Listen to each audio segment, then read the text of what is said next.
এখানে সর্বসাকুল্যে 30-35 জনের লাইসেন্স পেয়েছে, বাকি 200 জনের তো লাইসেন্স পায়নি, তার জন্যই তো প্রেস কনফারেন্সটা। বাকি 200 জনের পায়নি, নেরির যে সার্টিফিকেটটা ওটা ফার্স্টে, ওটা না হলে ম্যানুফ্যাকচারিং লাইসেন্স দেবে না ডিএম। ওরা ডিএম কে ফলো আপ করে, ডিএম কোন কোন ডিস্ট্রিক্টে আছে সেই ডিএম কে অ্যাড্রেস করে চিঠিগুলো করে ওরা। এবার ডিএম ওইটা দেখে তার যদি যথোপযুক্ত পরিকাঠামো থাকে সেই লাইসেন্স পাবে। তো আমাদের দক্ষিণ 24 পরগনা মোটামুটি কিছু পেয়েছি, তো বাকি অন্যান্য ডিস্ট্রিক্টে ট্রাফিক চলে সেইভাবে লাইসেন্স পাইনি। প্রেস কনফারেন্সে আমাদের মূলত যে দাবিগুলো ছিল, প্রথম কথা হচ্ছে সেলিং এবং ম্যানুফ্যাকচারিং লাইসেন্স যারা পাওয়ার যোগ্য তাদের দেওয়া, এবং মুখ্যমন্ত্রীর যে ঘোষণা ক্লাস্টার, আতশবাজির যে ক্লাস্টার, সেই ক্লাস্টার যাতে প্রত্যেকটা ডিস্ট্রিক্টে ক্লাস্টার হয়, তার জন্যই আমাদের এই সম্মেলন। এবং আমি কোল্ড ফায়ার ওয়ার্কসের ব্যাপারে বলেছি, তো জানুয়ারি মাসে ট্রেনিং হবে, কিন্তু আমাদের মূলত লাইসেন্স যাতে পায়। এবং পূর্ব মেদিনীপুরে, বিশেষ করে পূর্ব মেদিনীপুর থেকে আমাদের অনেক মানুষজন এগিয়ে এসছে। পূর্ব মেদিনীপুরে কোনো মানুষ লাইসেন্স পাচ্ছে না।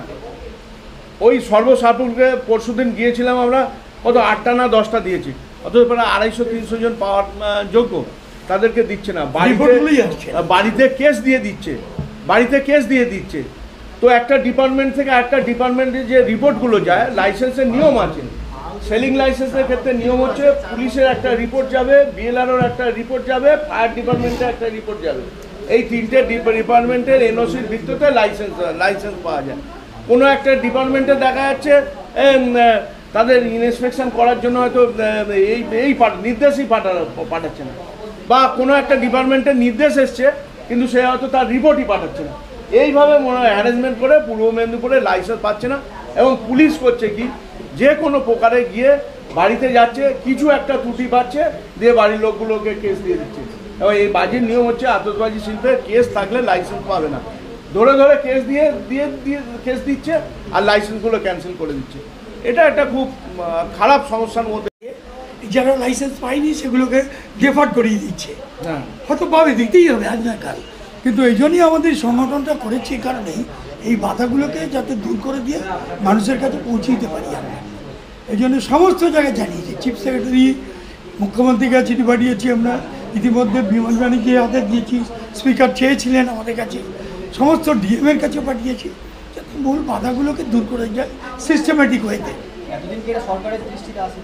না, সরকার তো কাজ করছে না, চলছে কী করে। কিন্তু আমার মনে হচ্ছে পরিবেশ বান্ধব এই বাধিটা করার সময় কিছু নিয়ম রয়েছে, সেগুলোকে ফলো আপ করা সম্ভব হচ্ছিল না। সেটা মুখ্যমন্ত্রী সাহায্য করছে যাতে জীবন জীবিকা নিরাপত্তা নিশ্চিত হয়, তাই তিনি পলিসি অ্যাডপ্ট করে দিয়েছেন। এই যে ক্লাস্টার, হাব, এগুলো করছে কারণটা কি, এই বাধাগুলো যাতে না থাকে, দালাল রাজ যাতে না হয়, এক জায়গায় তৈরি হবে, বিক্রি হবে, কেমিক্যাল টেস্ট হবে, সব হবে একটা ছাদের তলায়।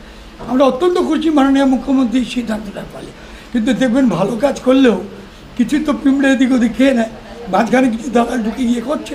আমাদের কাজ হচ্ছে সেগুলো প্রশাসনিক সাহায্য নিয়ে ওই বাধাগুলোকে দূর করা। কিন্তু বিশ্বাসযোগ্যতা থাকবে তবে তো আসবে। আমরা খুশি যে আমাদের প্রথম সম্মেলনে মহাজাতির সদনে 3 ধরনের জায়গা ছিল না, সারা বাংলা থেকে 3500-4000 বাজি প্রস্তুতকারক এসেছিলেন, এবং তারপরে তারা আশাবাদী যে আমাদের নতুন সংগঠন এই বাধাগুলো দূর করবে।